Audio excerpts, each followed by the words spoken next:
Hello! Welcome to the stream.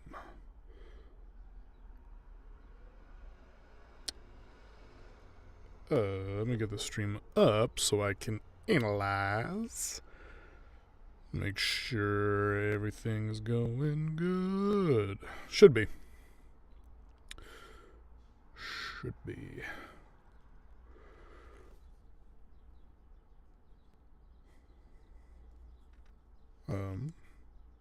Check my audio. Right, I have my headphones.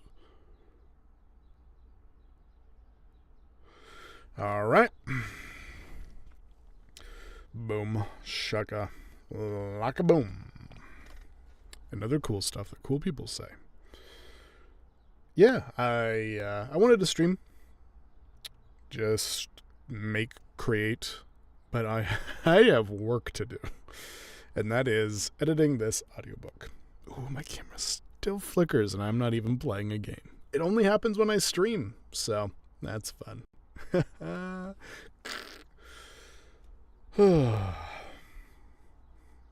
Alright.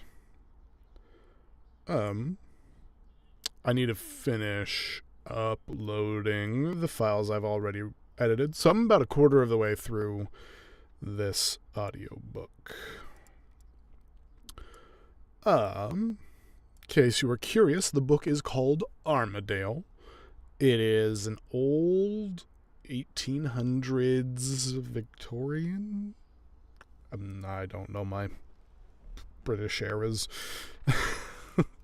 It's an old book. But it was a good story. I liked it. I read through it for my recording. I probably should have freaking uploaded me recording it, because that would have been an experience, but it's hard, man. It's hard. My least favorite of the things to record for is probably audiobooks. They're tough. Somebody's loud mariachi band music. Yeah, they're just tough. They're very tedious. And they can be fun. Like, you can have fun characters. But, if you are recording your own book, like, just for yourself, or, like, by yourself, not for yourself. That too, I suppose. But by yourself, it is freaking hard, because then you have to, like, memorize all the characters' voices, or have a compendium of them, I suppose. Which is, but then yeah, just doing I'm just doing one character. It's still really hard. I mean, and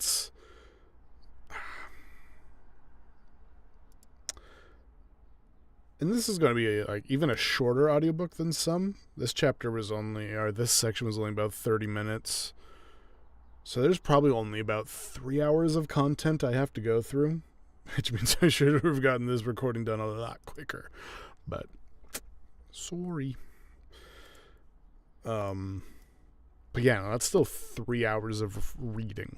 Like, just reading out loud, which I don't even like reading normally for 3 hours. I've gotten so weak-willed. Really is good, though. Yeah, recording audiobooks is good to get your reading minutes in. It's fun. It's fun, he says, and he's also saying that he hates it. I don't know. It's tough. It's tough stuff. But yeah, I'd much rather be doing video games or anime or commercials even. Sorry. Alright, almost done. I know you can't see this part, just because it has some other people's stuff in it, so I don't want to show more than they might want shown. Full names and that sort of thing for who is uploading what. So now we can get to the actual editing part. So we are on chapter 13. I believe. Yes. Believe it's 13. What do you think of my friend? So here's my voice. Of course. He's the best and dearest fellow in the world. Whoa. Static. He's the best and dearest fellow in the world. Suppose that's probably just going like to be him from better when you all know of him the processing going on. That might I'm make it sure hard you to will. hear some stuff. Good heavens! What has come over you? Well, let's see here. Is there some stuff I can close? Maybe I'll close Discord. That'll probably help. Epic Game Store, but now that I have right-clicked on that symbol, it'll take 14 years for it to pop up. Let's go into Task Manager and just see what's taking up the most mind space right now. Steam clients taking up some, so let's end Steam. Oh my gosh, why does Dropbox exist? I don't want Dropbox to exist. Okay, Google Chrome is taking up a lot. Wow, it never actually works when I just try to say, hey Google, but right now, because it hears me talking shit, it's gonna I have a Google Pixel. So it actually heard me that time, and now it's like, oh, what, you talking to me? But what if I go, hey Google, it does not hear me ever. Well, bah. Okay, so with that closed, my memory usage is way down. How much time do I have left in here? None. Boo. So I can close this, and hopefully we can get to What do you think of my friend? It's still a little staticky. Of course. He's the best and dearest fellow in the world. You'll like him better when you know him better. I'm sure you will. Good heavens! What has come over you? You will kindly suspend your opinion, won't you, Major Milroy? And you too, Miss Milroy. Alright, so right here we can already even see that I got a little mouth click. You can hear that. And you... Sounds bad. I guess I can do story so far. So I'm voicing the titular Adam Armadale. Nope, not Adam, Alan. Which is not saying much because there's 4 characters throughout this whole story who are named and Alan Armadale. It's part of the cacophony of it all, I suppose. I forget. How does that work? Alright, so there is the pre-plot stuff that happens that I need to remember. Because I'm not in that part, so I don't remember it. Is it... I read a really good plot summary here. In the Swiss town of Wildbad in 1832, Alan Armadale makes a deathbed confession of murder, written down by the only other British visitor, Mr. Neal. The document... Oh, dear. Sorry, I just saw the stream and see it going crazy, so that's fun. The document is sent to Armadale's executors to be given... So not executors. Executors, so his lawyers, to be given to his son when he comes of age, warning him never to contact people connected to the confession. The dying man was born in Barbados and inherited the estate of his godfather, his father's cousin, on the condition that he changed his name to that of Alan Armadale, his godfather's disgraced natural son. After receiving the inheritance, Armadale had fallen in love with the portrait of Jane Blanchard, daughter of a family friend, then staying in Madeira. But before he could sail to meet her, he was poisoned by his clerk, Fergus Ingleby. By the time he reached Jane, she had married Ingleby, deceiving her father with a letter forged by her young maid. Ingleby was really the disgraced Alan Armadale. marrying Jane in revenge, followed them disguised as a crew member. The ship was partially wrecked during the hurricane, and although Armadale saved Jane, he locked her husband in a cabin, leaving him to drown. Armadale departed for Trinidad, where he married a half-caste woman who named their son Alan. Just before coming to Wildbad for his rapidly failing health, Armadale learned that Jane also had an infant son called Alan Armadale. So pretty much, my character, Alan Armadale, had a father, Alan Armadale, who was living in Barbados. His godfather, who had a son named Alan Armadale, told my father, rename yourself to be Alan Armadale. So he does. Then he wants to marry a woman, so he's sailing to go meet her. But little did he know, the disgraced son of his godfather, his son being named Alan Armadale, murdered my father, who changed his name to be Alan Armadale. So, right now we have 3 Alan Armadales. However, we also learn that the murderous Alan Armadale had his own son, whom he named Alan Armadale. And that Alan Armadale becomes good friends with my character, Alan Armadale. It is insane.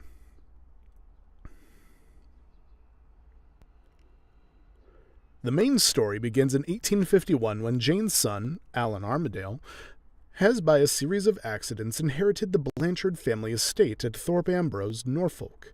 In the intervening years, he has been brought up in the West Country by his reclusive mother and the Reverend Decimus Brock, who knows there is undisclosed family secret. Shortly after a visit by her former maid to extort money, Jane has died, leaving Brock to look after her son. Naive and immature, Alan takes everything at face value and acts totally on impulse. So he's a fun character. He's a good guy, but he is naive and immature and impulsive. Before he takes his inheritance at Thorpe Ambrose, the name of the estate, Alan arranges a sailing trip with his only friend, the dark and mysterious Ozias Midwinter. While cruising round the Isle of Man, Midwinter receives the letter written by his father in Wildbad 19 years earlier. He is, in fact, the other Alan Armadale, in the second generation. He shows the document to Brock, also on the trip, and reveals the story of his earlier life. Ozias Midwinter had been ill-treated after his mother married Mr. Neal. Escaping from school, he took up with a gypsy, whose name he was happy to borrow. So, her name was Midwinter.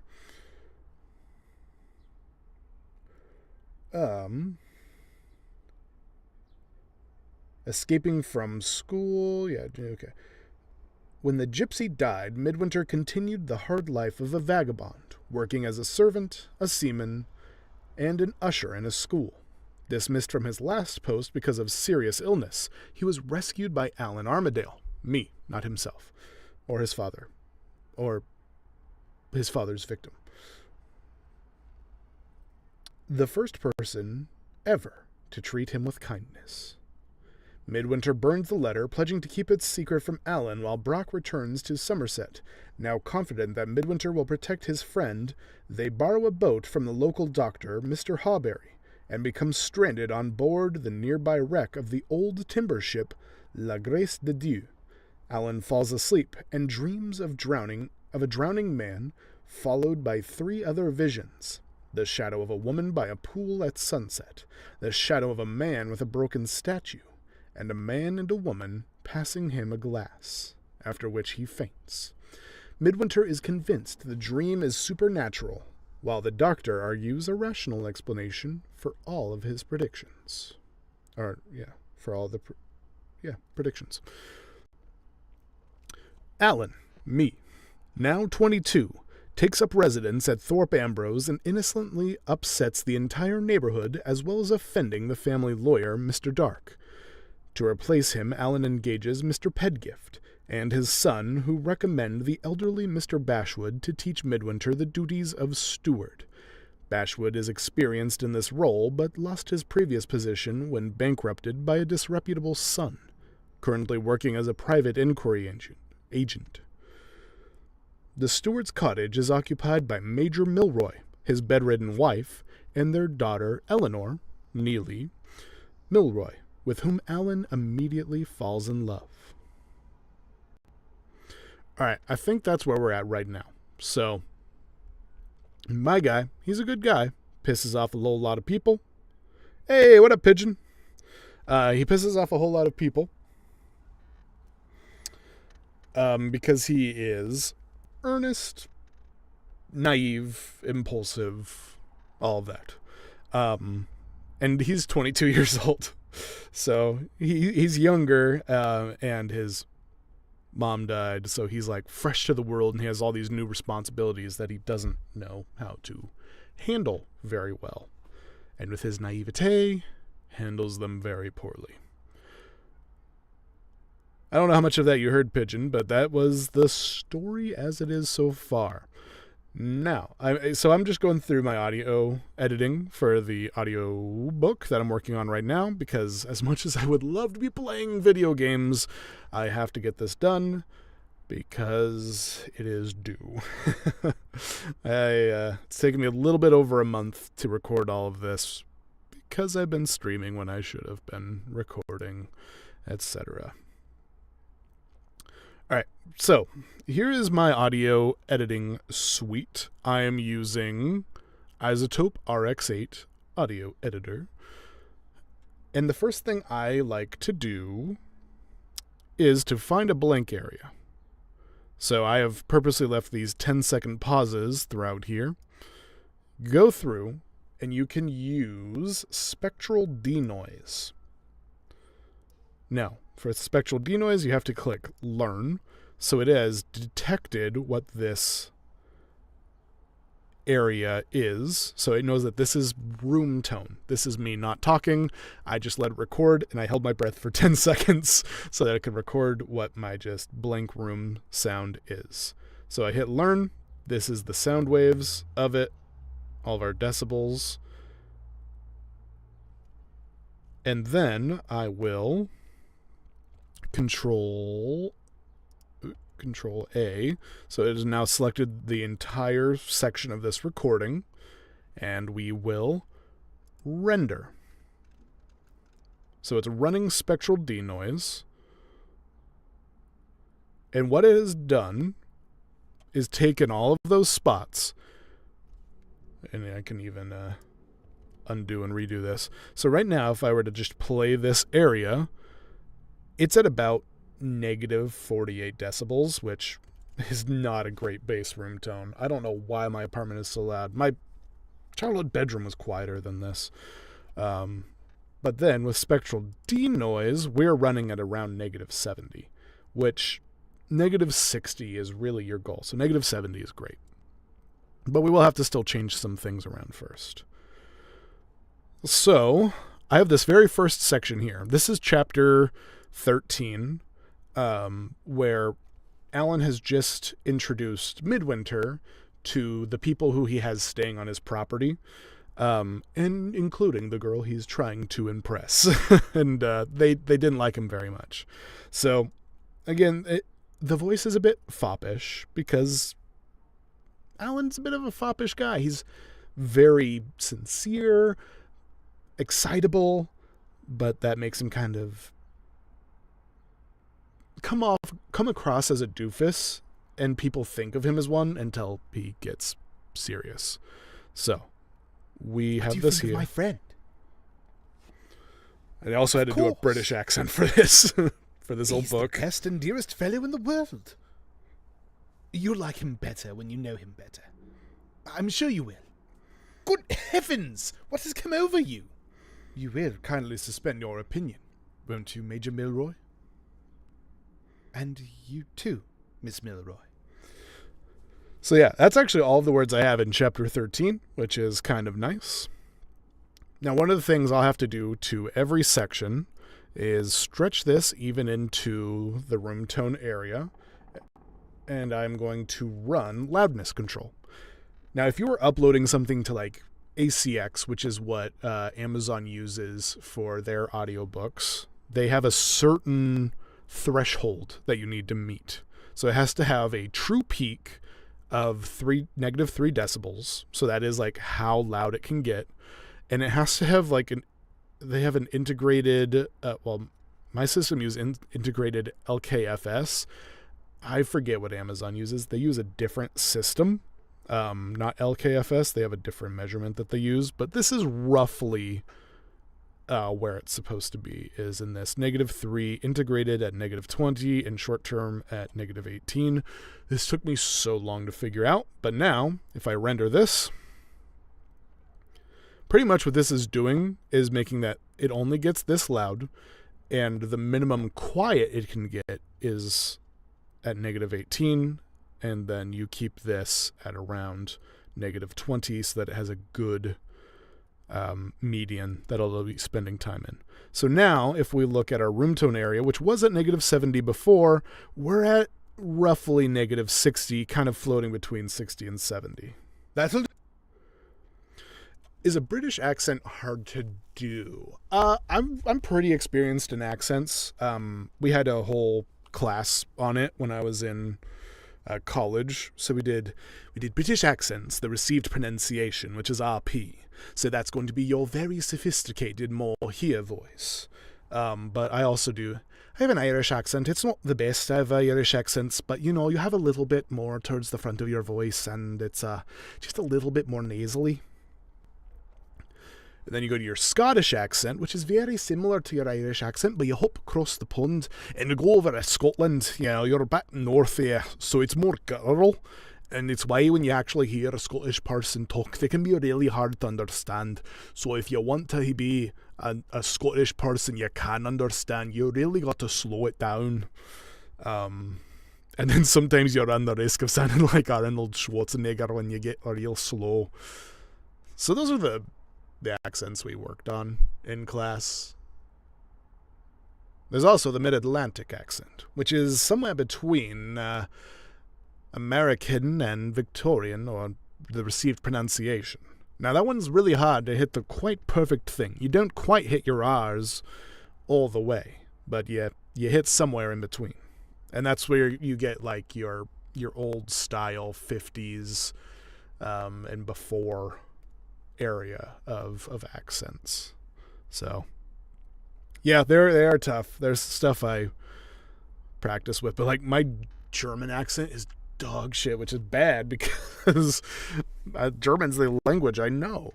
And then my Russian accent is not so good. It is a good accent for people who think they know what Russian sounds like, and then you can pass this off as Russian, but it is all right. I appreciate that.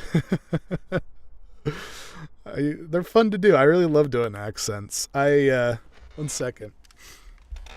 I got a book. I've got a few books.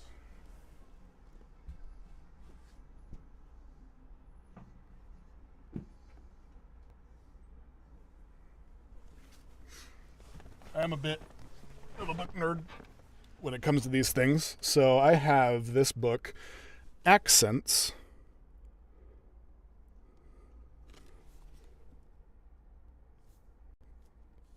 Yeah, I don't know if Pixel is here, she may not find it very impressive. But yeah, Accents here. This is the revised and expanded edition by Robert Blumenfield. It even has a disc that I haven't used yet because I don't have anything to play discs on anymore. But it's a real interesting one. When was this book published? Oh.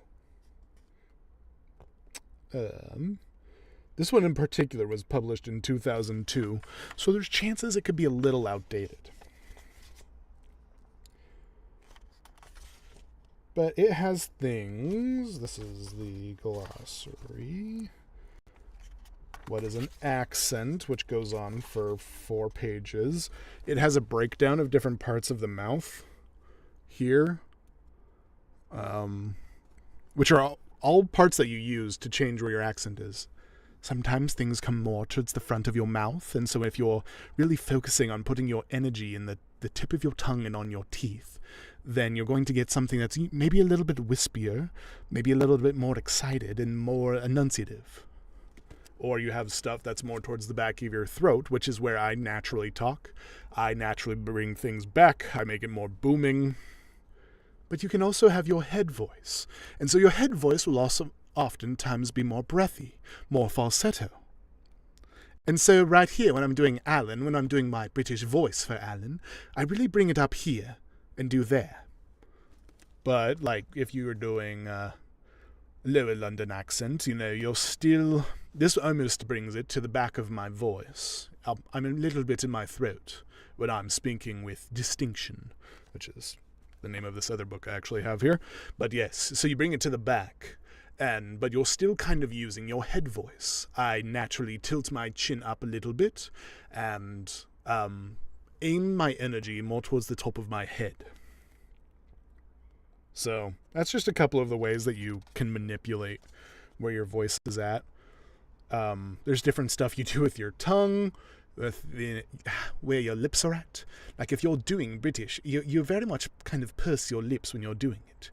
Whereas when you're doing Scottish, your jaws dropped a little bit there, and your tongue's also hanging back when you're doing it.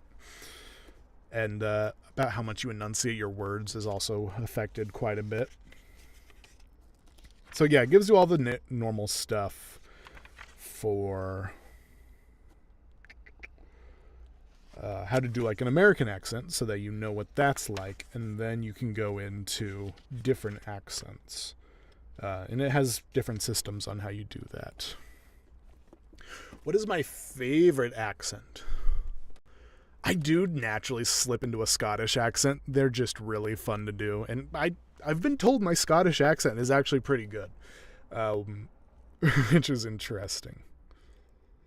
I mean, it's just, all right, what are you doing, you scrawny bastards?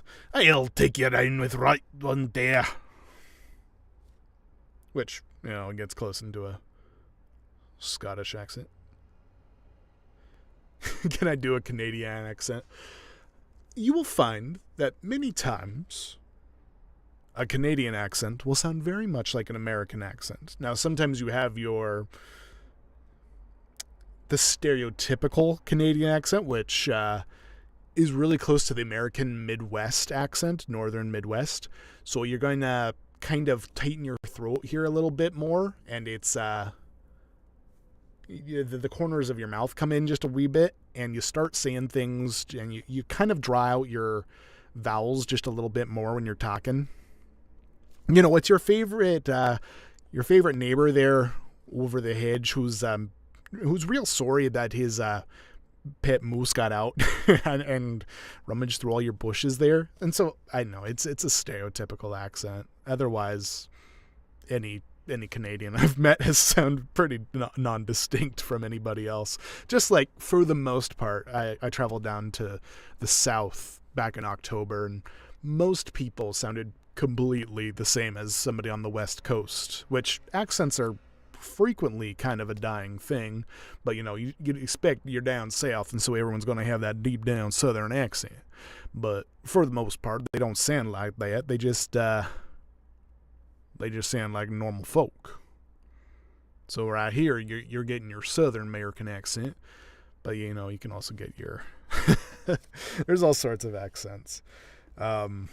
Speak with Distinction here is another book that I have. Well, thank you, Pitch. I'm glad I passed your analysis on the quality of my accent there, and I'd be real shamed if I was doing you any harm there with trying to do just a friendly old accent there.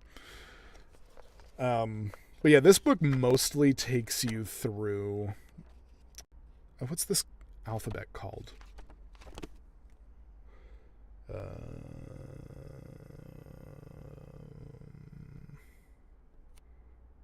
What is this alphabet called? Doop.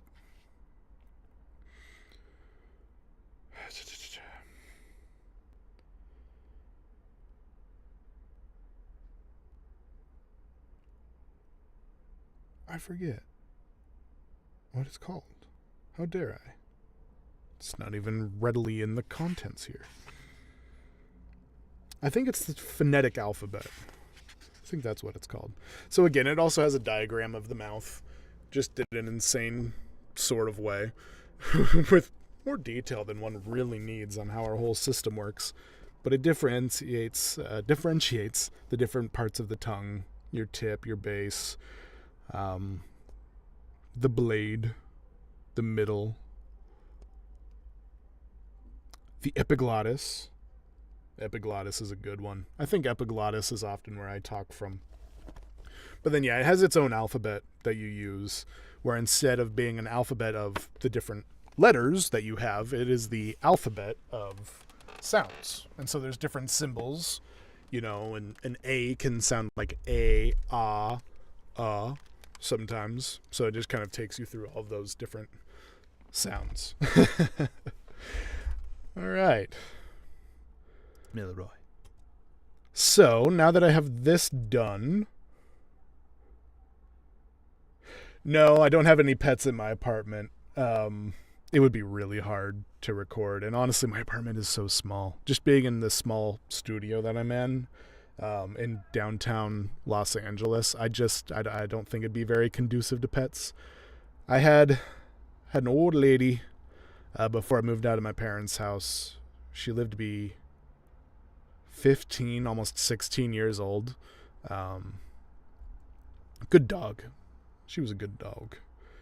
But yeah, she died shortly after I moved here, unfortunately.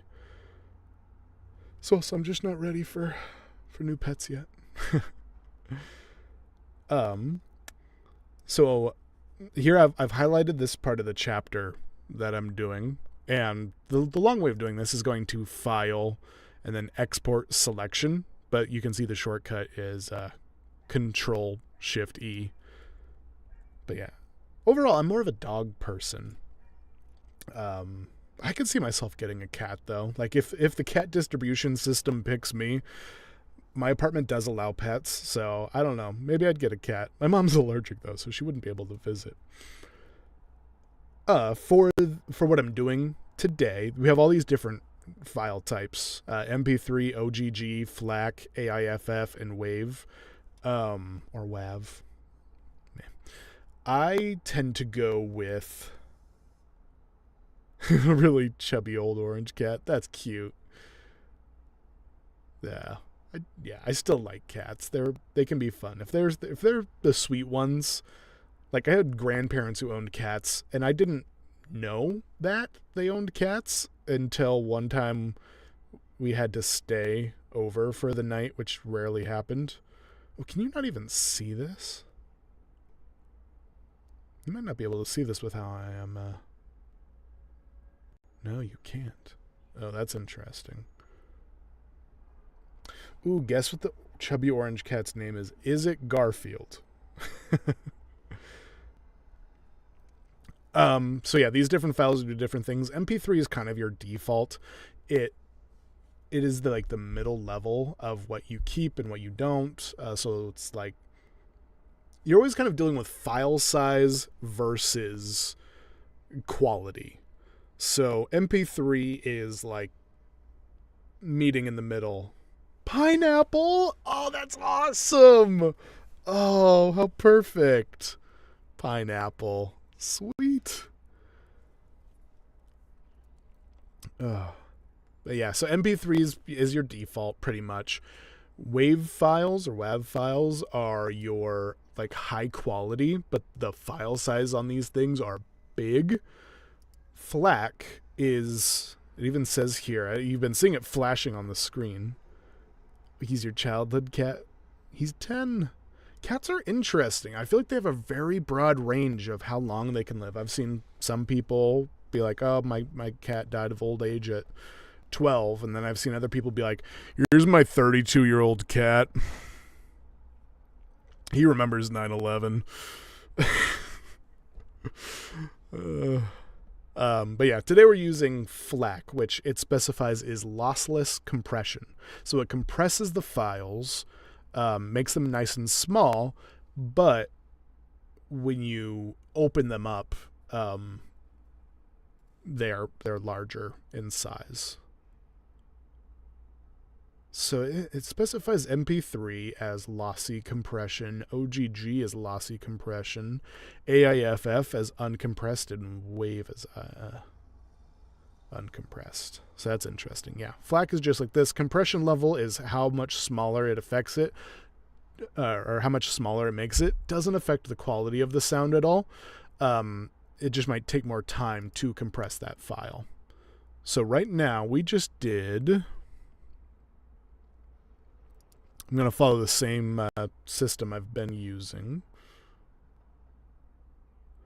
Ooh, actually, I think this was chapter 14, wasn't it? I've got to look at my script. Let me pull that up real quick. Google Sheets.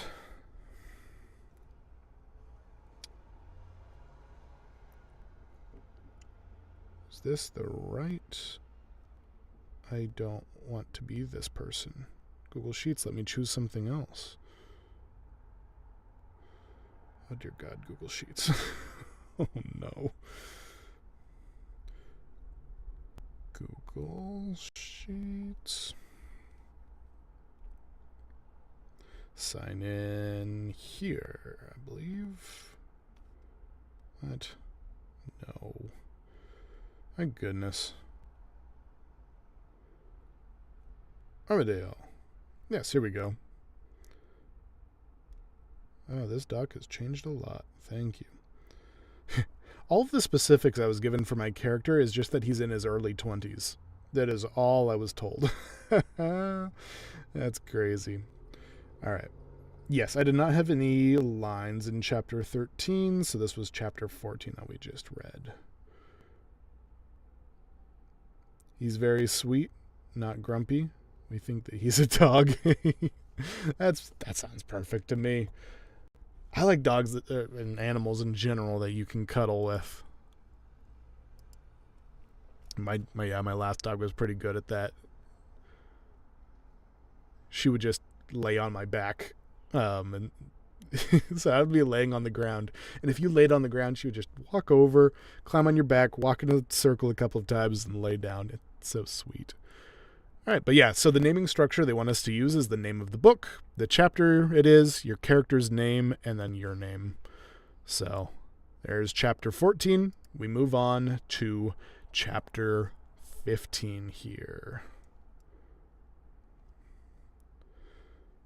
Chapter 15. Just going to double check. Yep, I am doing chapter 15. Back to the stream. And then, yeah, so what I have to do is I have to listen to the chapter, listen out for any clicks or like mouth clicks or breaths in the wrong spot. I've been noticing that I was breathing maybe a little bit too much during this audiobook. Like, you want to keep it natural, but yeah, when I was putting on the breathy British voice, it wasn't exactly natural. So yeah, we do a spectral denoise, then a loudness control. If it gets real bad, I can use this thing called declick. So if maybe my whole mouth is just weird one day, I can go through and declick it. It's not a very precise way of dealing with mouth clicks. But yeah, now we have to go in and listen to those. Not looking forward to that. But yeah, loudness control is very sensitive. You probably can't see this. I might need to switch what I'm recording. And since I'm not going on chroma there anymore, I might just do display capture. Display. I think this is what I want to do. Oh, wait. No, automatic. My screen. There. So let's close that. And that. Yes. And then transition. Here's my OBS. And now if I come back over here, this should all fit within the bounds a little bit better. But yeah, so you put it at peak in -3. So you see it even here, it gets cut off at -3. If it's cutting too much, that can really deal with damage to the quality of the audio. But We're not doing anything too crazy here, so it should be fine. That'll do. A picnic is just the thing to please her. Richard, you're an invaluable man. You may go downstairs again. All right, so right here we're already seeing maybe a little bit more clicks. Yep. It's really hard. Audiobooks, you got to stay hydrated, and I'm not very good at that. So we go through. One of the ways you can deal with them is just cutting those out. There's such a small amount of audio that it doesn't usually affect it too terribly much. Now if we go through, you don't get those clicks. But yet again, I think that this is a breath in the wrong spot. So we can look at this, get nice and close, and cut off that breath. You may go downstairs again. This one comes from me doing again. It clicks a little bit there. We don't need it, so we'll take it out.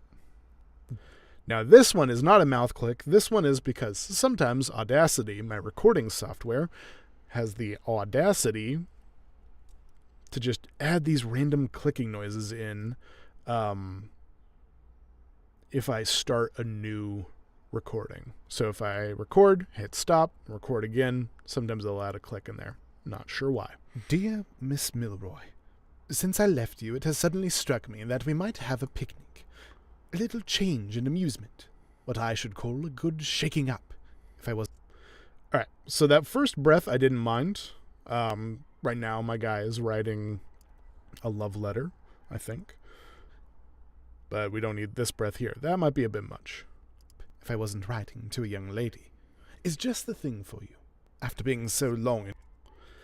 And another thing about Alan is that oftentimes in his writing, and sometimes even in his speaking, he'll just put fucking parentheses, subclauses wherever the hell he wants, and that can be hard to read sometimes. Alright, so we have a little click here. You can hear it's kind of low and bassy. That's how you know it's going to be one of the ones from a recording error. Now this one here, high and ticky, that's a mouth click. So we just delete that. After being so long indoors lately in Mrs. Milroy's room. Not a clue what that is. That one might be my nostril bursting. Room. A picnic is a change. And when the wine is good, amusement too. Whoop. Now that is from me holding my lips too tight. You hear a little... And it has to be deleted. Ooh, I realize my face is not showing anymore. I don't know. Does my face need to be showing right now? Maybe not. Might be better off if it's not. I don't know. I have it, so I might as well display it. Hello, it's my face.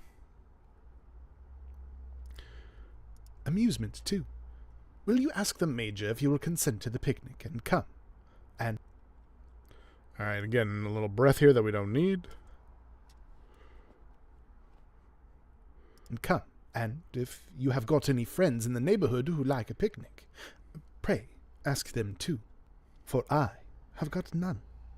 It shall be your picnic, but I will provide everything and take everybody. You shall... Yeah, so he's my big cheese ball of a character. Love my boy Alan, but yeah, he's flirting with this girl. He's like, oh, I'm just a lonely, romantic soul, and I wish you would come with me. And bring your friends along, because I care about you and your healthy social circle. You shall choose the day, and we will picnic where you like. I have like. All right, big ol' mouth click central. This is how you know I'm not getting enough fluids. Now, I had one day where it was real bad, and there's a couple of ways you can deal with mouth clicks, like in an emergency, and one of those will be eating a Granny Smith apple. That's the green one, right? Yeah, green apple.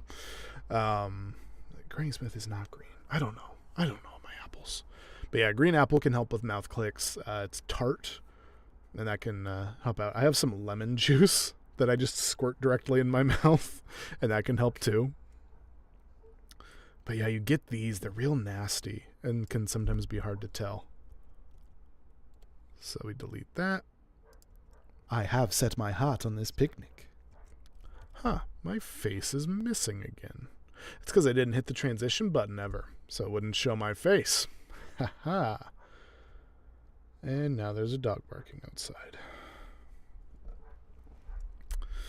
Always got to remember that transition button. All right, back at it. Believe me. Ever yours. You got another little one right here. Little. Ever yours. Ooh, and then just clicks. So bad. That right there doesn't even sound natural. Some of these might be like my chair. Like my chair's gotten way too creaky recently. I've only had the thing for like a year and a half. It shouldn't be creaking. But I do spend like half my life in this thing. So Armadale. Whoop. Here's another one. That's a real loud mouth click.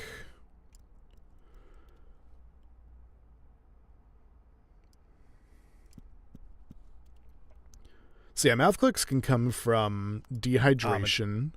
They can also come from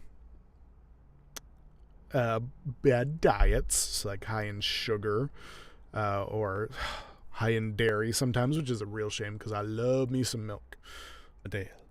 Oh, I mean, look at that. That's just ew. If you have mouth noise problems, sorry. So sorry. We'll see how well this sounds if I just delete all of that because I don't want to have to go little by little. Armadale. Oh, yeah, that don't work. That don't work. We're going to have to do this, which brings me to one of my favorite tools, which is the lasso selection tool. So we have all these clicks. These clicks don't span the whole spectrum top to bottom.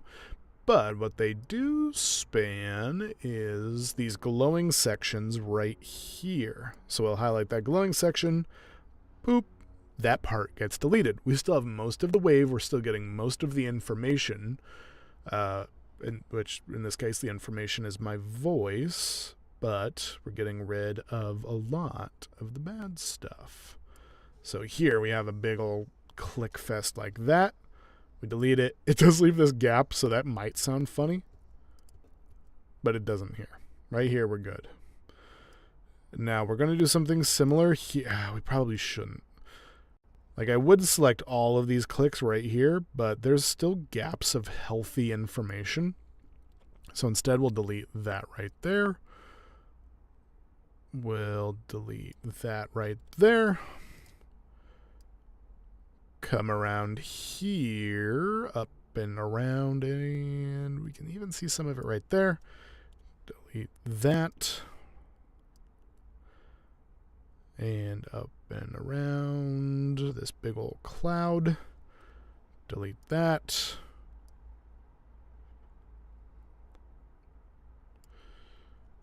That.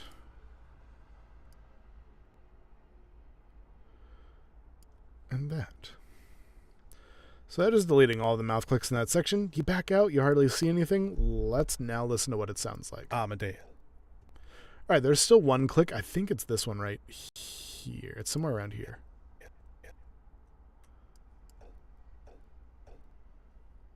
Dale. Yeah, it looks like it's hitting right here. So I think this spot right here, a little bit more well hidden of a mouth click.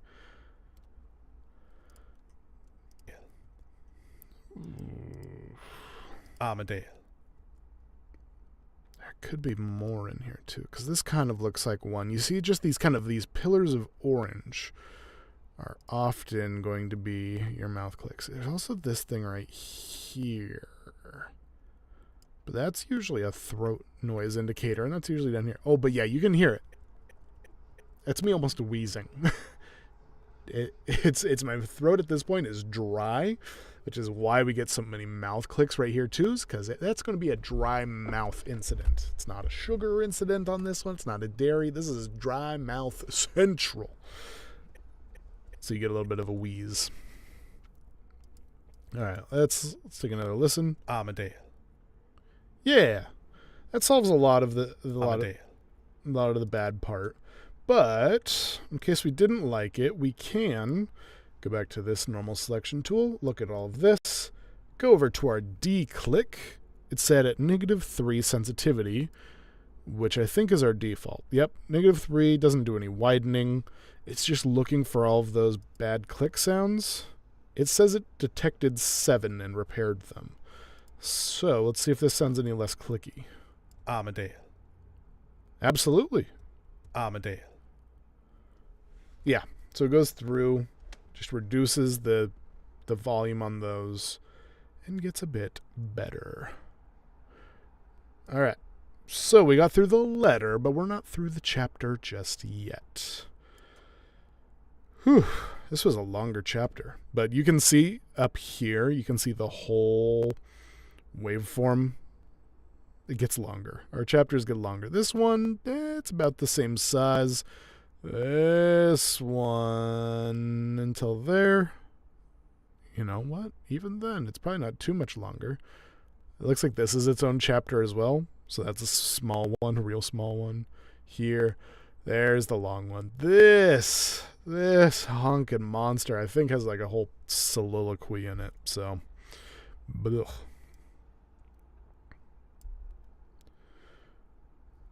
All right, we got some sound here. Now here, you have this fun waveform that goes up and down and whoop, and it's fuzzy like this. That's going to be a plosive.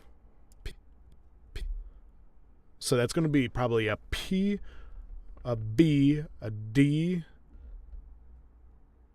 noise. Usually those three, P, B, D, P, B, D.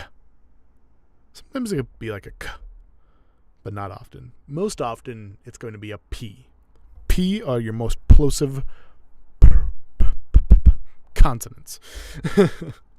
Now, because I set my microphone off to the side just a little bit, I like to keep it nice and close to my face, but it's set at an angle, so I'm not blowing directly into it, even though I do have this, what do you call these? Plosive protectors.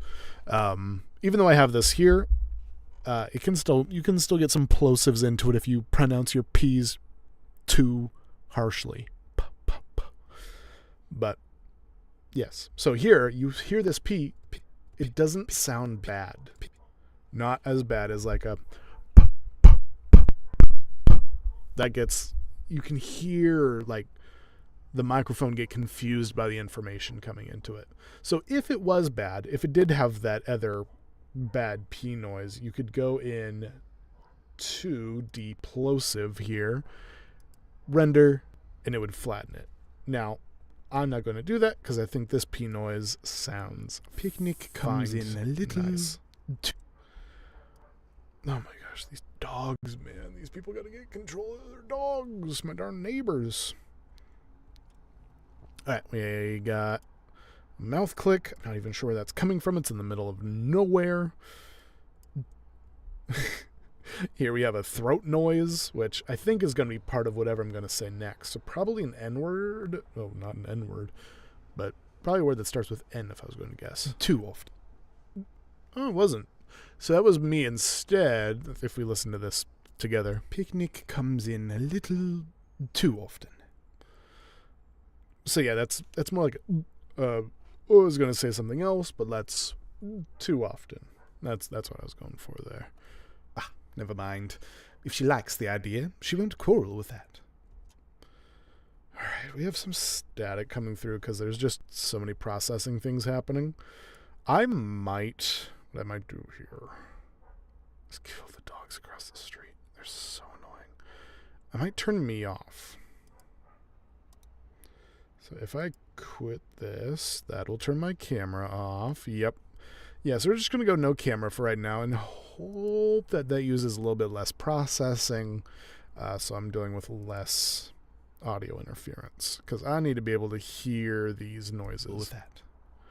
Because here we go again. We're going to get our lasso tool out. We're going to find these little pillars of light. Delete. Oop, that was too wiggly. Delete.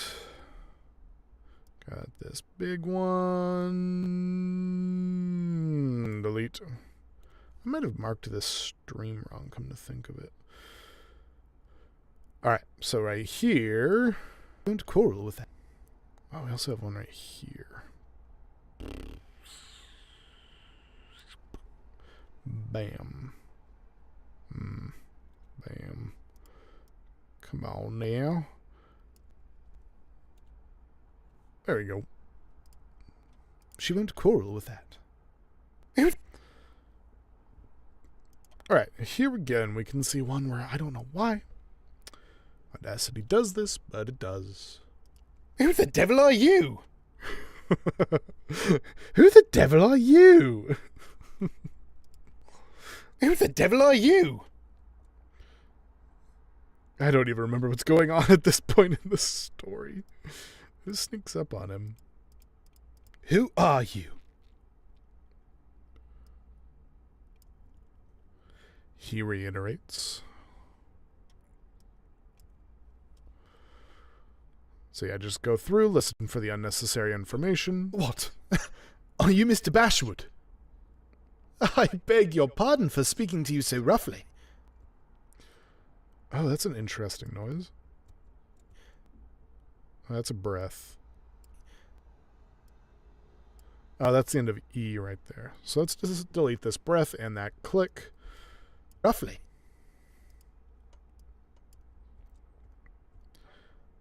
Wait, is that still showing? It shouldn't be. Oh, I forgot to hit the transition button again. My goodness, I'm dumb.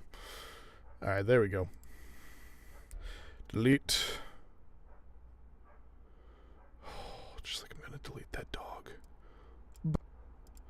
But the fact is, you rather startled me. My name is Armadale. Alright, we got some clicks. We don't need. So yeah, here we're meeting Mr. Bashwood, who I believe is the retainer that we brought to train Mr. Midwinter. Because we ask Ozias to be our head of the house, because before he's a nobody. He doesn't have anything going on for him. So we're trying to be kind, like, you know what? If you stay with me, good sir, you will want for nothing. You will have a house, you will have food, and you'll be in charge of the whole estate when I'm not around. And, but Ozias is having nightmares.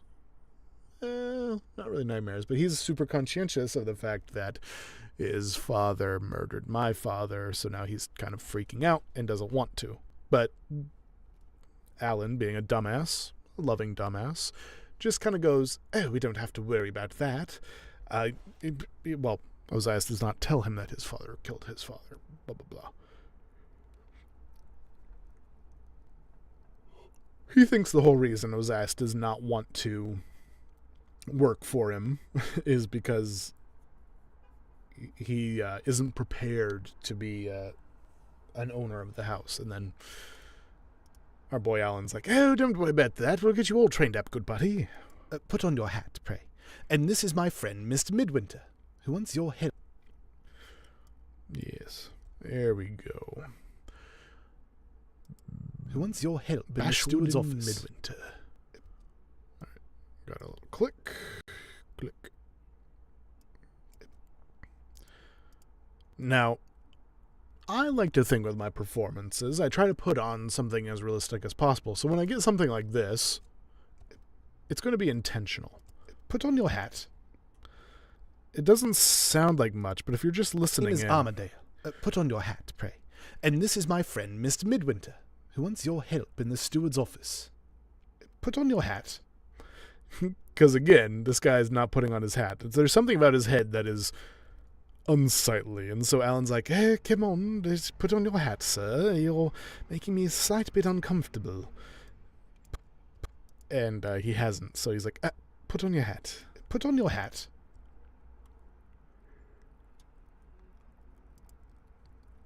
Alright, a couple of clicks in here. Zoop. Ka-ting. Zoop. Ka-ting. Hat. My good sir, put on your hat, and let me show you the way back to the house. So there, yeah, Alan's being a little bit incredulous. Put on your hat. For the love of God, man. You're being annoying and disturbing. Excuse me for noticing it. But, alright, so we got another one of those recording clicks that happen for some reason. But you seem a little out of sorts. A glass of good wine will do you no harm before you and my friend come to business. Whereabouts did you meet with Miss... Alright, here. Got a couple of mouth clicks that we can just boop, boop away. Whereabouts did you meet with Mr. Bashwood, Midwinter? When you lost your way. That's right. So yeah, at some point Midwinter says, "Oh, I've already met this man." I forget who's doing... one of the guys in the group who's doing Ozias Midwinter's voice. He kind of puts on more of a working classman's accent. So more of a... What do you call that? You know, that more... bit of a simple tone, a little bit more with him. Like, "Hello, sir. I really appreciate everything you've done for me." As opposed to my more dignified and RP delivery. What is that? You know, step in time accent. Alright. Gross amount of mouth clicks here, so we're just going to go through and boop. Delete those. Oh yeah, so here's another big plosive right here. In come. But again, it's not to such a degree that it's this not disfigured, not disoriented, discombobulated. Doesn't seem right. Can't think of the word. It happens to me far too often. I should probably read more. Alright, delete that.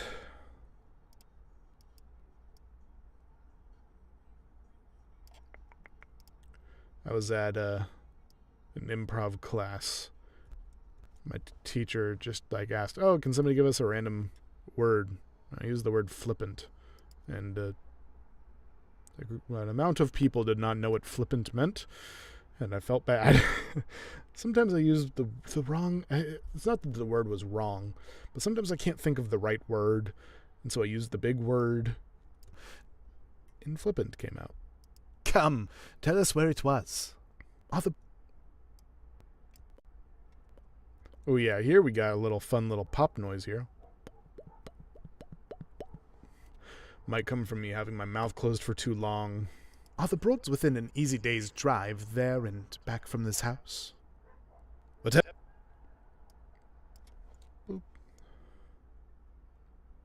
Alright. So throughout all of this whole process, we've gotten through about 2.5 minutes. Now, how long have I been streaming? About an hour. We did get off topic. Like we weren't doing just this the whole time, but you do see how 2.5 minutes of editing of the content that has been edited has maybe taken at least 20 minutes, so that really just affects the process. Whatever else you're afraid of, Mr. Bashwood, don't be afraid of that. There isn't a headache. Alright, what do we got here? A little click. And over here we got some mouth noises, it looks like. Not much. It wasn't too terribly noticeable, but I don't know. I know a lot of the ordinary man will not hear these. I've had discussions with other people who are not voice actors, and I'll be like, "Oh gosh, did you hear that?" And they went, "No." I was like, I can't believe that they made mouth noises that made it to broadcast television. I did not hear. So sometimes it might just be if your ear gets more selective, but for me,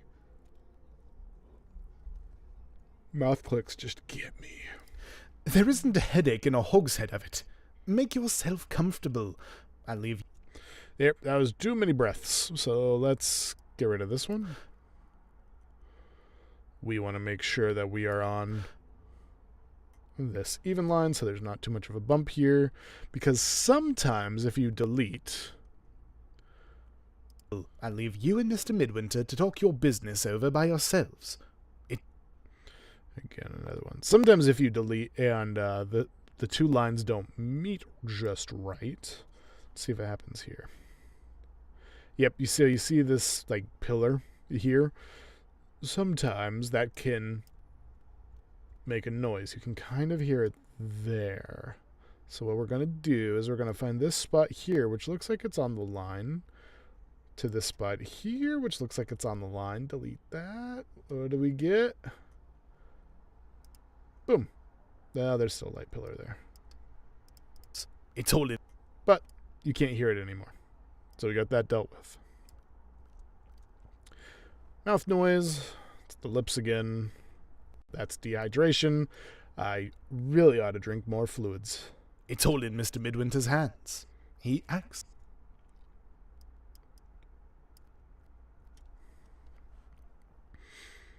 It would make this process He acts. a little bit easier. Acts. Huh. Oh, there's where that was. You can hear that mouth noise loud and clear. What happens if I just delete this? Sometimes I just delete it and see what happens. He acts for me. See? Did not bother it at all. Got another one here. Just delete that outright. This one here. That one might be my chair. It kind of sounds like a chair noise, which is also annoying because sitting still it can be hard. For me. And settles.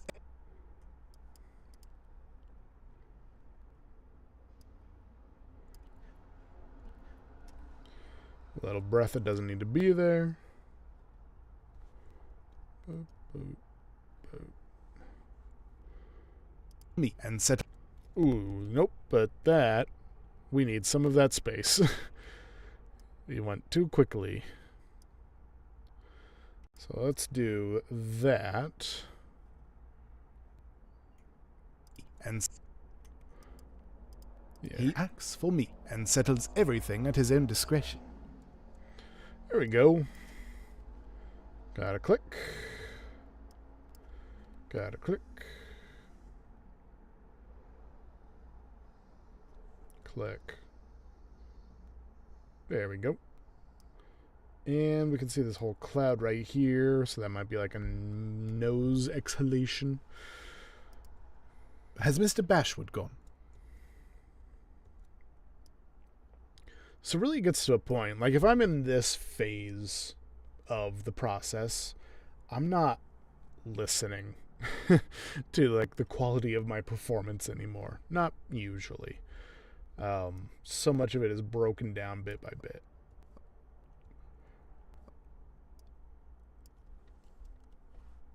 But if something does sound weird, it will stick out to you.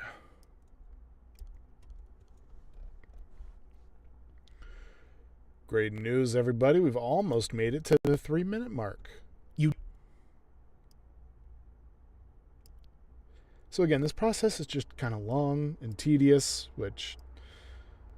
and also kind of complicated. I'm not going to lie. Like, before you know what you're doing, this stuff can take so long and be not You fun. needn't be afraid, old boy, of my interrupting you over your studies. I dare say I'm wrong, but I don't like Mr. Bashwood. The devil. Yeah, I think Bashwood ends up being kind of a bad guy. I don't know. The ending of this book goes crazy, so... The devil take Miss Gwilt. Right.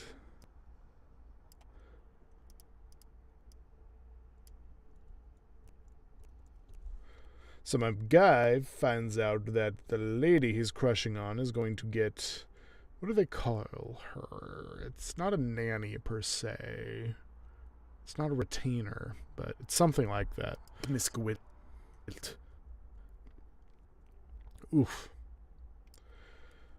Mouth noise central. Capital! She shall have every attention. I'll give her the pony chase and the white harness, and she shall drive herself, if she likes. But yeah, the girl that my guy is crushing on, she's getting a nanny, somebody who is fully in charge of her. But that means he's going to get less access to that access, if you know what I'm saying. And And so he's like, oh, I'm so upset that this is happening. And that sort of thing. If she likes. So he's freaking out. Oh, yes, we'll invite her along, and we'll get along swimmingly, and then her guard will be down, and I can take what I want, being Neely. Now we've taken all this trouble about her. I wonder, if she does come today, whether we shall see her at the picnic. My boy's always got his priorities straight. But how is that picnic going to go? Her at the picnic. Alright, that seems to be the end of the chapter.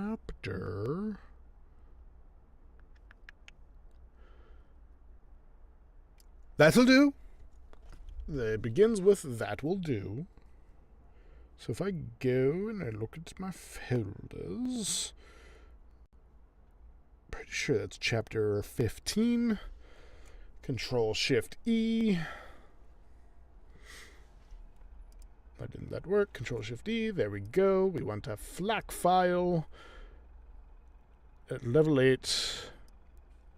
And we change that name from 14 to 15. Save. And we move on. So yeah, that whole instance there, we can see down here, it is a length of 2 minutes and just about 51 seconds. And it took us a decent amount of time to edit.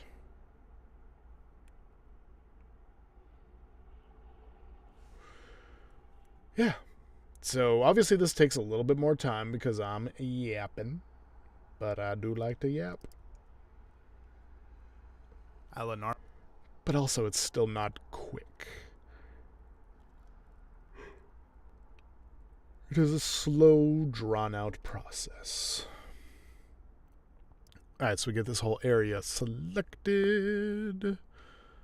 This one has quite a range. You can see we're rather quiet at the beginning. We're probably flirting, if I had to guess, or whispering.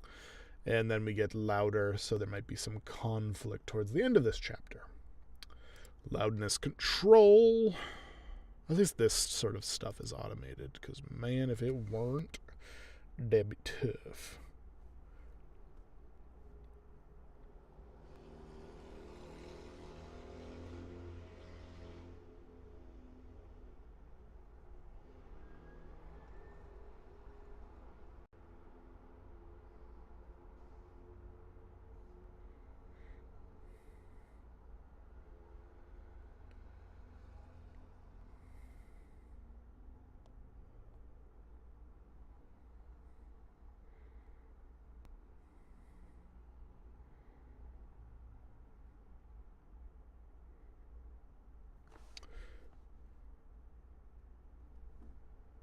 Oops.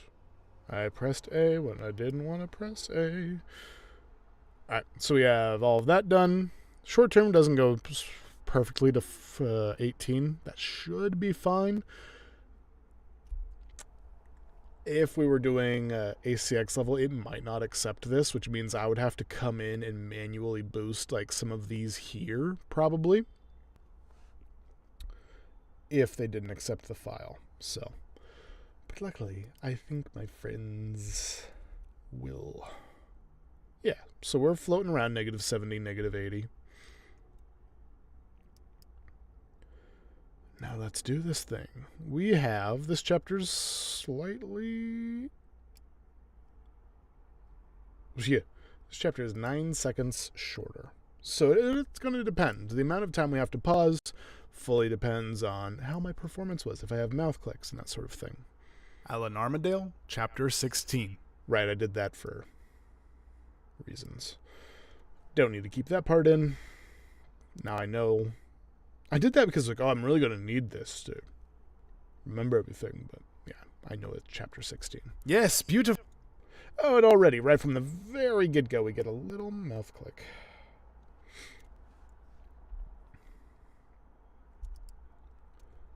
Yes, beautiful. So I think at this point we're out on the picnic, and there's some people here that we don't like, from whatever. I like everything that belongs to you. Yeah, but we flirting with the Williford, whatever her name is. Neely. Milroy, that's what it is. Who's doing her dad? Yeah, my guy Scott's Major Milroy. That's awesome. I love Scott. Scott's a great guy.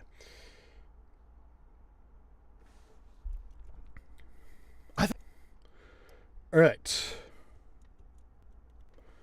Boop. Got some mouth noises we don't need. Delete. I think Eleanor is a beautiful name. And Eleanor is Neely's real name. I don't know.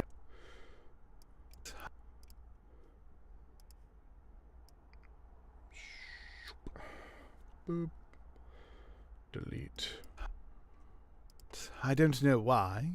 I think the Major made an improvement when he changed it to Neely. So yeah, her name is Eleanor, but she goes by Neely. Her dad, the Major, calls her Neely. The name is yours.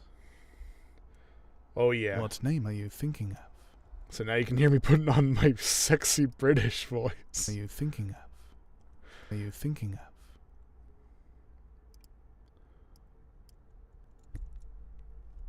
Oops. And now we have a great part. This part's kind of hilarious. It's still funny to this day. Like, he's almost obviously flirting with her, and they're like playing this name game. It's like, oh, I'm thinking of a name. Oh, whose name are you thinking of? And she's like, well, this guy's name starts with an A. You know, it's Alan. And then he's like, oh, my person's name starts with an M. Which we haven't gotten to yet. Alright, we have some unnecessary space and some clicks in here anyways, so let's just delete that.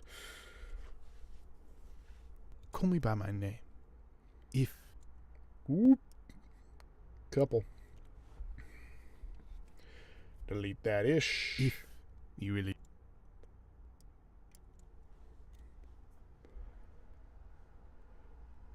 The great thing with Alan Armadale is his name uses alliteration. You really like it. Call me.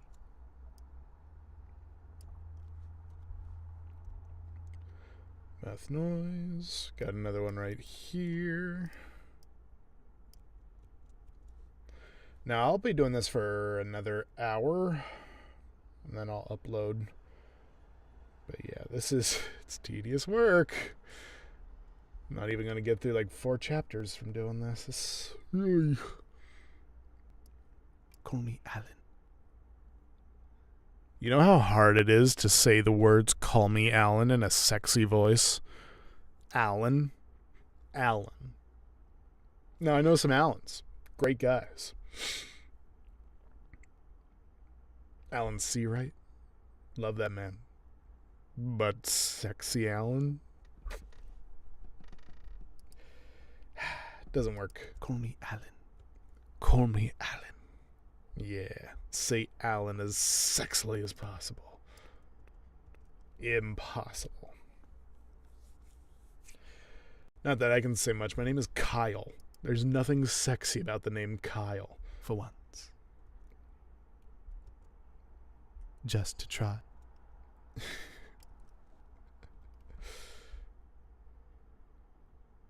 Just to try.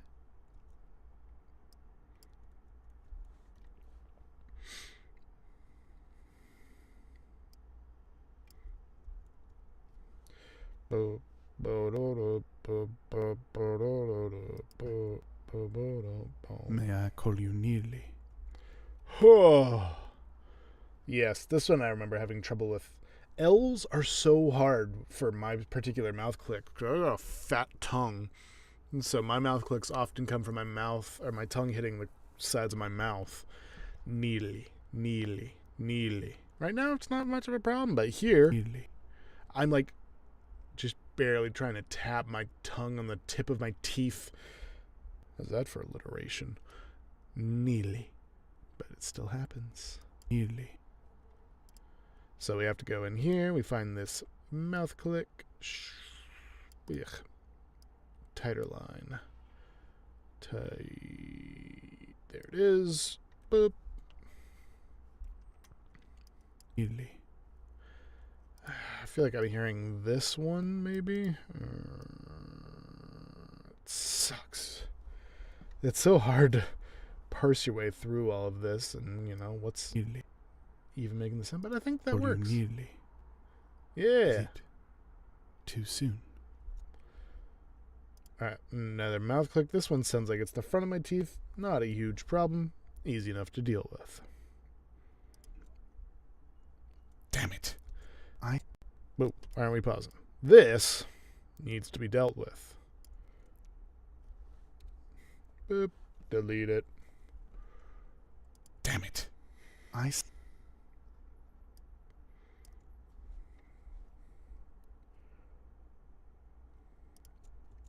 say, if he goes on much longer in that way, what's to be... It's also hard with whispering, because with whispering you gotta get up close to the mic, and when you're up close to the mic, you pick up everything. Like when you're back here, you can't hear very much of it. But when you're here, you start to hear more and more details of the voice, and that can be quite uncomfortable. Delete. Oof. What's to be done? Ugh. Listen to that. Gross, fleshy. To be done. There we go.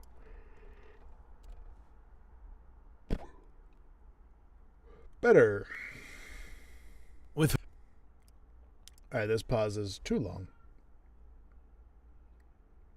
With all my heart. I know it. Got a little mouth click here. Delete. Exterminate. I know a lot of tunes, but I don't think we need that. But the worst of it is, the words escape me. I wonder if I can remember one of Moore's melodies. My poor mother used to be fond of teaching me Moore's melodies when I was a boy. Perhaps... Alright. Are we coming close to the part where I have to sing? I think we are. It's a great one.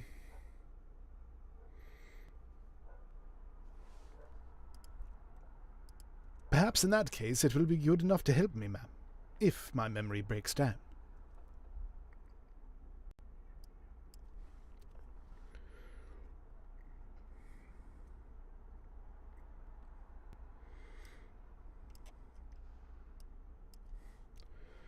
Boop. I'll take the easiest melody in the whole collection, if you'll allow me. Everybody knows it. Eveline's Bower. Oh no, here it is. Here's my singing. Oh, weep for the hour into Eveline's bower. It's a most extraordinary thing. I had thought...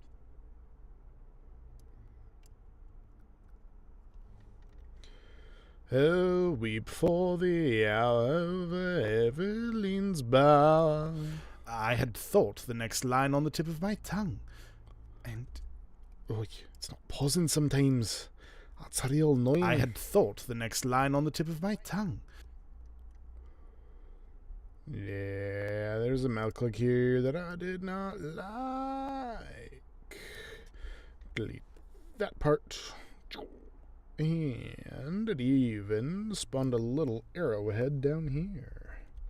Delete. Tongue. And it seems to have escaped me. And delete this breath here. Oh. Y'all, it has been a day. I'm ready to hit the hay. Me. I'll begin again.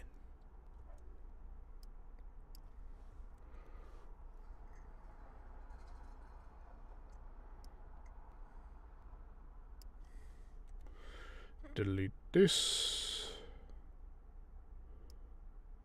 And delete this. If you have no objection. Oh, weep for the hour into Evelyn's bower. Ah, thank you, Mum. Now, I shall get on smoothly. Oh, weep for the hour into Evelyn's bower. The Lord of the Valley with false vows came. The moon was shining bright. I beg your pardon, Mum. So yeah, that part didn't sound great there at the ending, because it's not supposed to. My boy's getting him messed up, but we're kind of breaking down his walls where he's like dealing with his mommy issues. The moon was shining bright. Moore's own words, Mum. In my...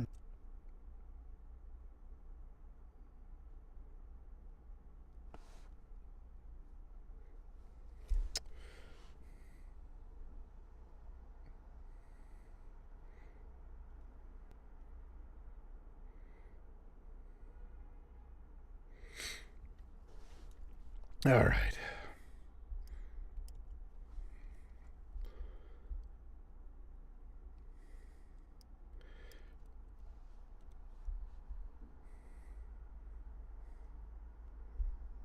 In my mother's copy of the melodies. And we got this.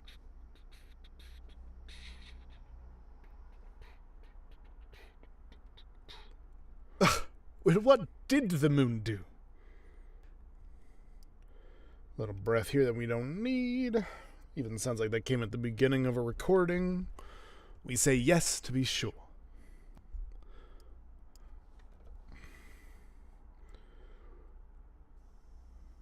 I think our spirits have been a little dashed by Mr. Pentecost's illness. Got a little mouth cooked there.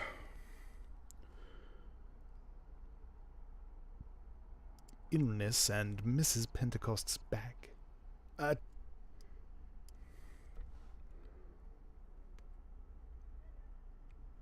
change of this sort is the very thing we want to set us all going again.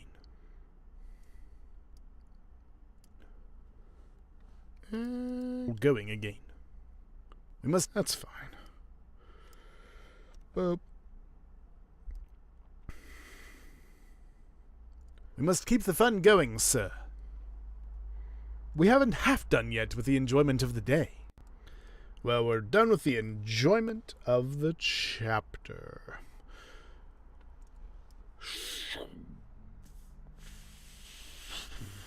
Yes, beautiful. I like everything that belongs to you. Alright, so we can Control-Shift-E, FLAC, brings us to, that was chapter 16. So we come in here, we name that to 16, and mosey on to the next part. Alright, so that, I think, was about 12 minutes to get 3-ish minutes of stuff done. Yeah, that one went a little bit quicker than the previous chapter.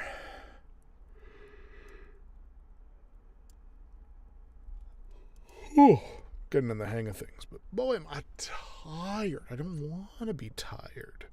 Because I got to get shit done. They need me to finish this.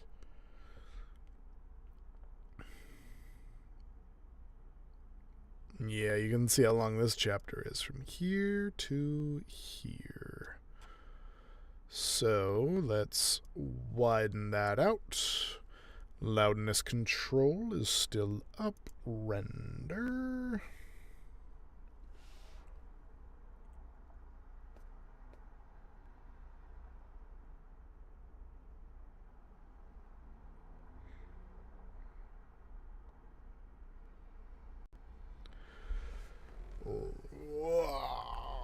Takes its time. It's a more complicated process because it's both compressing volume and expanding and balancing, so I try to be patient.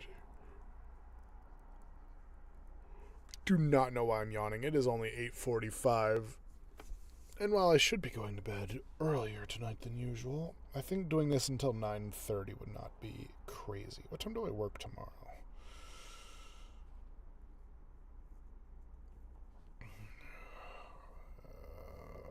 I do believe I'm working there.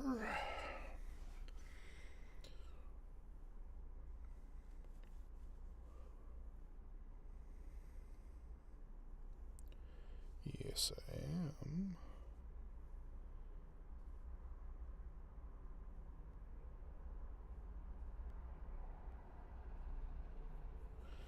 Yeah, I have to be there at 7:30. Gotta work at 7:30 tomorrow morning. So I'm gonna wake up at... Should I wake up even earlier? Should I be waking up at 5?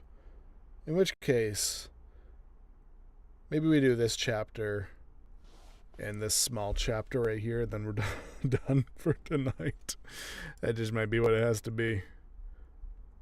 Even then, that might take us to 9 p.m. Oh, that's terrible. Oh, I had an audition I have to do as well that I forgot about.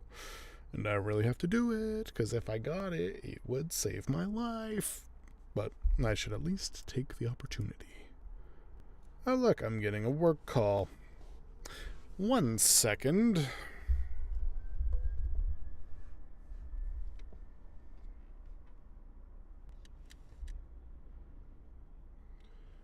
Why?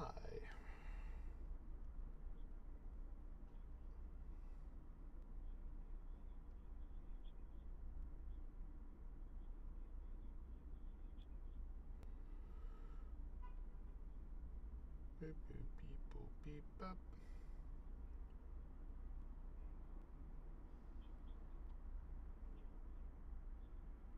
What?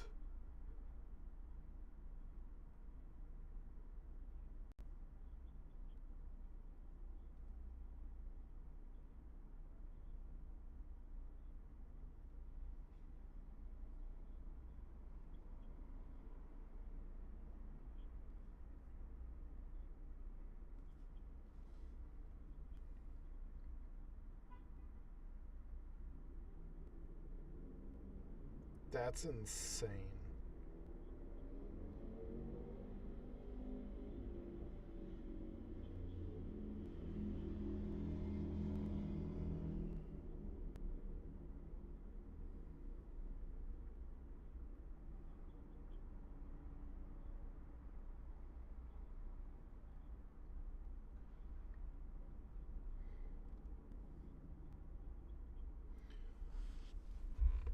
Alright,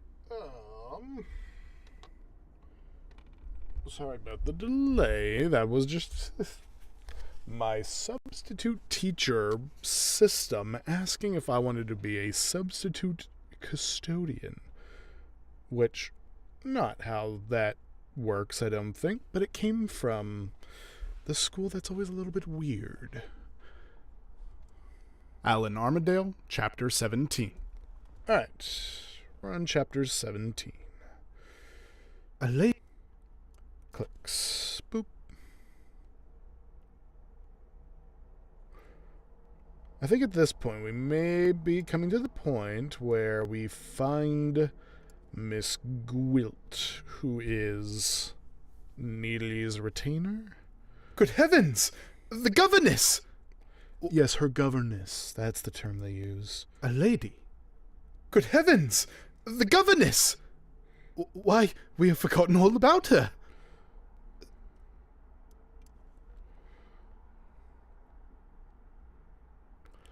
And yeah, so he's like, oh, this woman's going to cock-block me away from my girlfriend. And then she ends up being really beautiful. And he's like, oh my. Certainly. Hillimere is the place where my friend Midwinter has promised to come and meet us. We mustn't miss my friend on any account. Or the governess either, of course.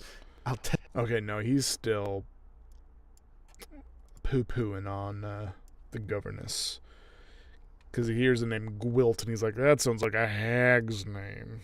I'll tell the major. Yeah, but then he crushes on her hard, because he's a dipshit. Dear old fellow, I shall be glad to see him at the Mere. The day's pleasure won't be complete till he joins us. You know everything. I was thinking of somebody.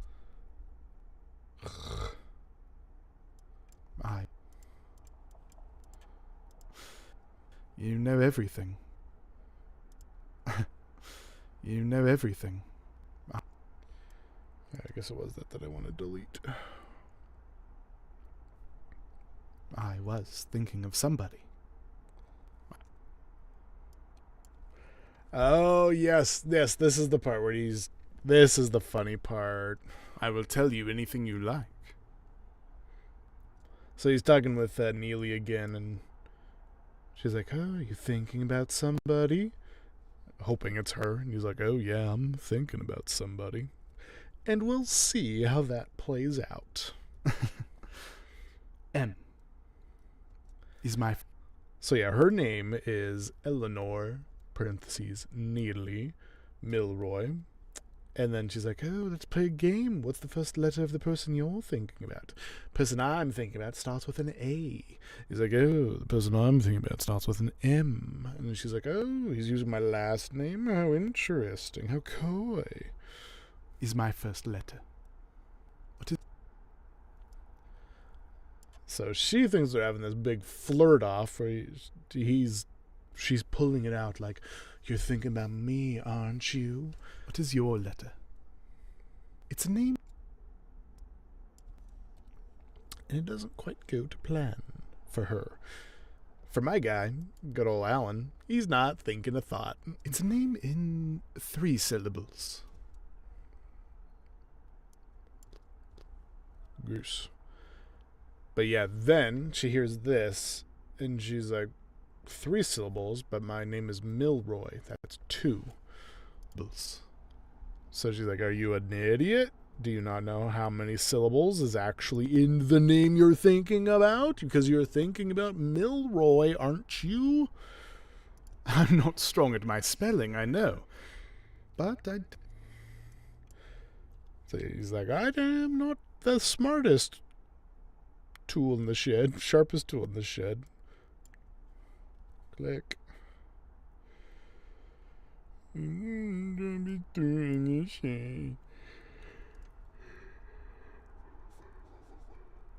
But I don't think I'm wrong in calling Midwinter a name in 3 syllables. I was thinking of my friend, but never mind my thoughts.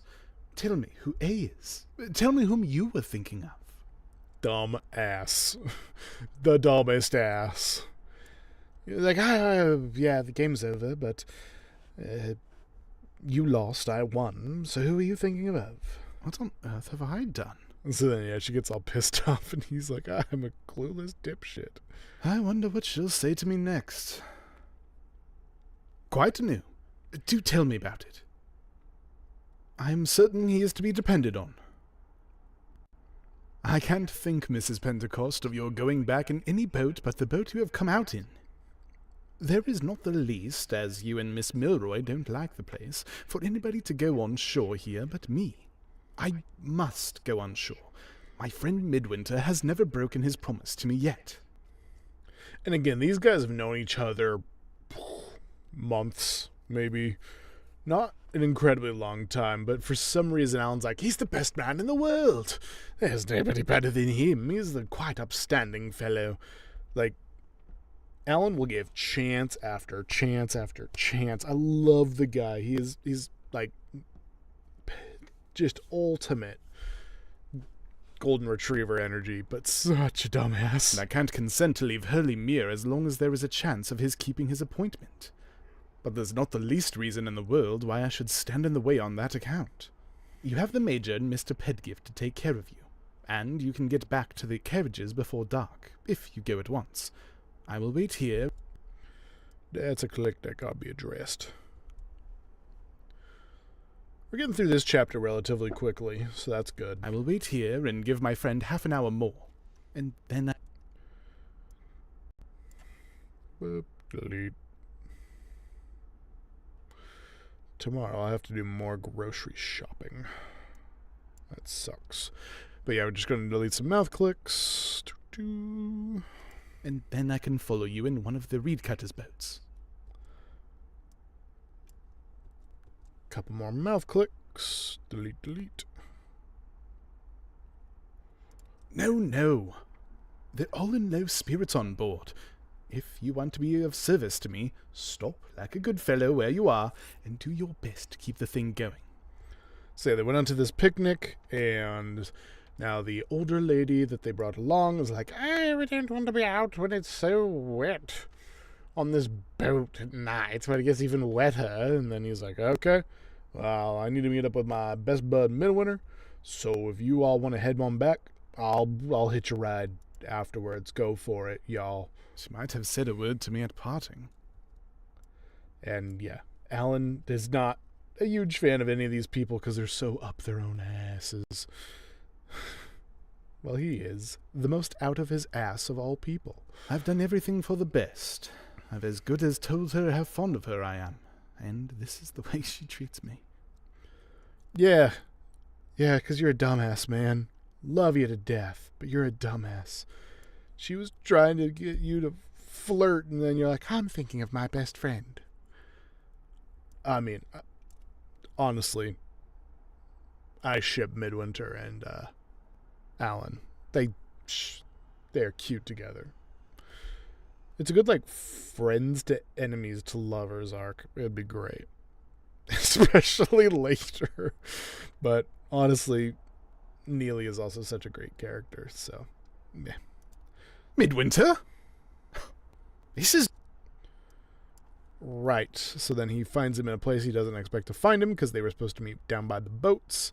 And Midwinter tries to make up an excuse. This is not the place where I was to meet you. What are you waiting for here? Did you come here by yourself? I thought the boy was to guide you.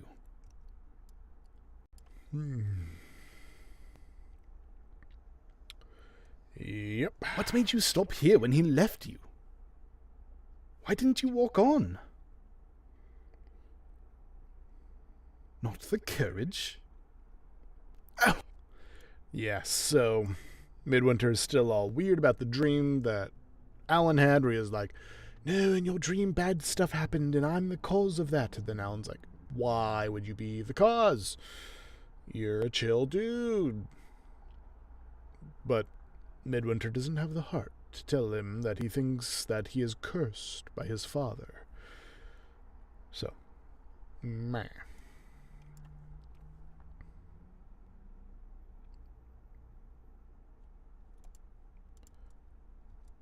Not the courage? Oh, I know. You're still shy of the Milroys. What nonsense. When I told you myself that your peace was made at the cottage. Yes, also because they had that bad introduction from the beginning of this section. Alan's like, oh, you're all self-conscious because you were acting like a complete maniac when you first met the people that I'm trying to impress. Come on out of this dark, airless place, and we will talk about it. The water and the open sky are within a stone's throw of us. I hate a wood in the evening. It gives me the horrors. You have been working too hard over the steward's books. Come, and breathe freely in the blessed open air. I truly don't know where Alan is at this point.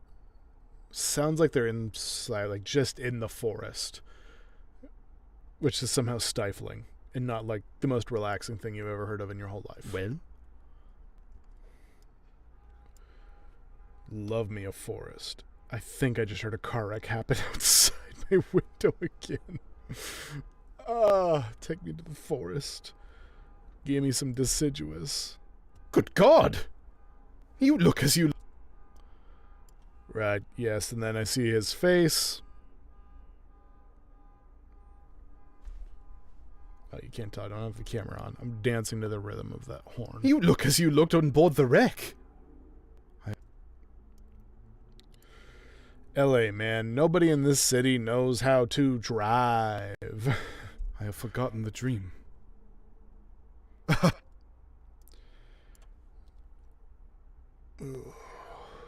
Because, yeah, I think I mentioned earlier, Alan had a weird-ass dream, and Midwinter's like, it's a sign. Oh, what nonsense have you been talking? And what nonsense have I been listening to? It's the governess at last. All right, we come across Gwilt. She is technically the antagonist of this story, and she does not show up until chapter 16 out of 45. Although I think she has like her own chapters where she's doing her shit. I just didn't interact with those. One of us must speak to her, and if you won't, I will. And she's hot. So my boy Alan, who has a one-track mind, is like, Midwinter, man, we got to get talking to her. And Midwinter's like, now's my chance to escape. So he dips. Is that you, Midwinter? May I ask? If I have the pleasure. Is that you, Midwinter? May I ask? If I have the pleasure. All right. And that, I believe, was chapter 17? Alan Armadale, chapter 17. Yes, it was. Chapter 17, baby. So let's export that to a FLAC file. We did 16. Now we're going. You are 16, going on 17, baby. It's time for Alan. Boom. That is another chapter in the books. Now we have this huge chapter right here. So let's get some loudness control. It's a small section, so this should be nice and quick. There we go. Yep, true peak at -3. Our floor noise is at around 60. Ooh, it's not great. I don't know what this is. Why is this happening here? Oh, not too important. Because this is the true floor noise. Alan. We don't have to worry about that part because that's just me introducing. This is chapter probably 18. Which I totally thought I was going to have more speaking lines. This might be the one where it's all letters, though. Alan Armadale, chapter 18. Yeah, something 18. About Mrs. Milroy, wasn't it? Well. Alright, mouth noises here. So we just delete that. Well, and what then? Another little pop here that we can take care of. And this one here.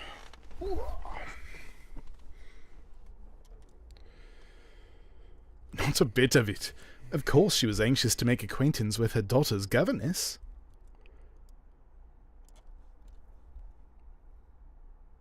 Yeah. Oh yeah, the whole thing about Neely's mom, and the reason that Neely even needs a governess is that her mom is bedridden with some sort of sickness, and you never see her. Something about Mrs. Milroy, wasn't it? Alright, and so I believe that was chapter 18. Chapter 18. That was chapter 18. Control-Shift-E.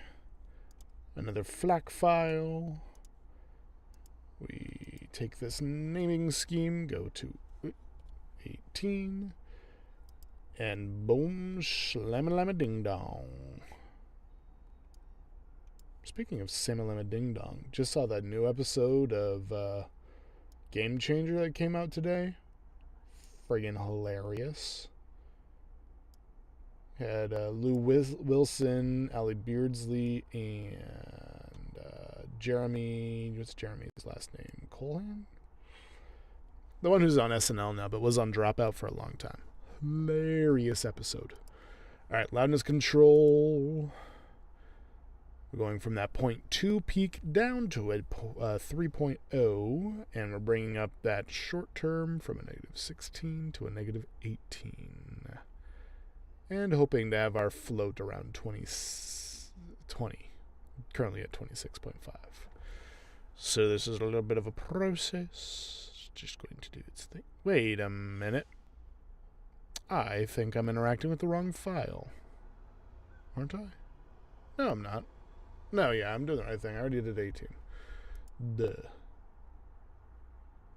Went from 12 to 18. We're making progress, folks. But yeah, I don't see myself doing this stretch right here. Can you even see my mouse? Is that a thing that happens? Alright, we got the loudness control up. Let's just double check and see what our noise floor is around. Yeah, around -60. That's perfect. Yeah, this is a shorter chapter. Alan Armadale, chapter 20. 20! We skipped 19. Nice. No, only ourselves. The time slipped away somehow. Yeah, so I think in the narration section, because I didn't want to get too cutesy with the voices in the original book, they talk about how Alan and Gwilt spend some special time together. They're not doing the do, because this is still a Victorian era book, but they are alone and a man and woman. So, scandalous. I may as well tell you. It's nothing to be ashamed. Come on, I swear I'm hearing. As well tell you. Yeah, we do have some mouth clicks. Well. I don't think it's enough to worry about, but I think I want to at least get rid of this one, because you can see how this particular click goes yellow. So it really stands out more than these ones that stay orange. I'll tell you. Boom. Yeah, you see that? The ones that go yellow, that is the software getting more information. So that information being my voice, that comes in, and it goes, hey, there's stuff here. And so it gets brighter when there's stuff. And the blue line gets thicker when there's stuff, like right here.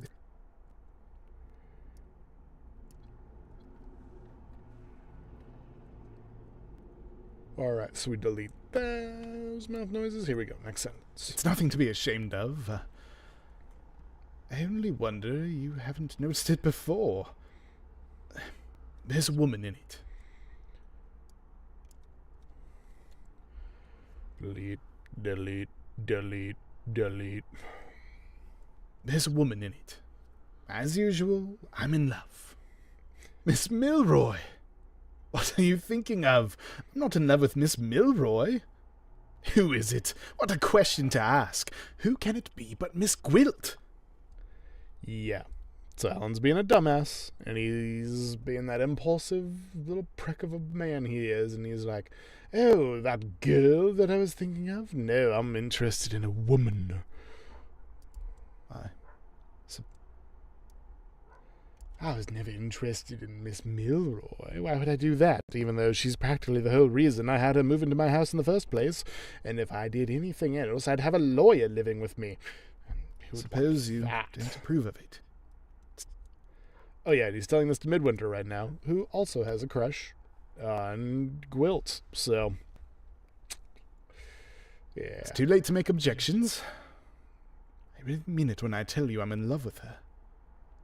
Puh. And I think the audience would know this by now, but, yeah, Gwilt be playing Alan so to get his money. A mere flirtation. It's different this time. Mouth clicks galore.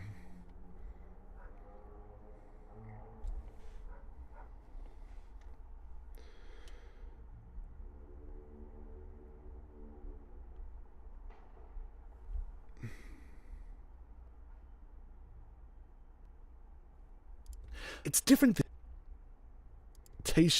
It's different this time.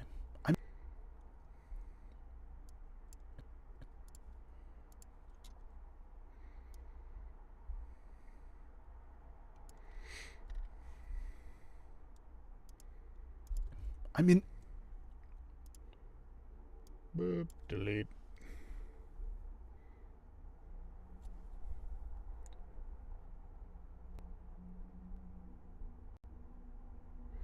Ooh, drama.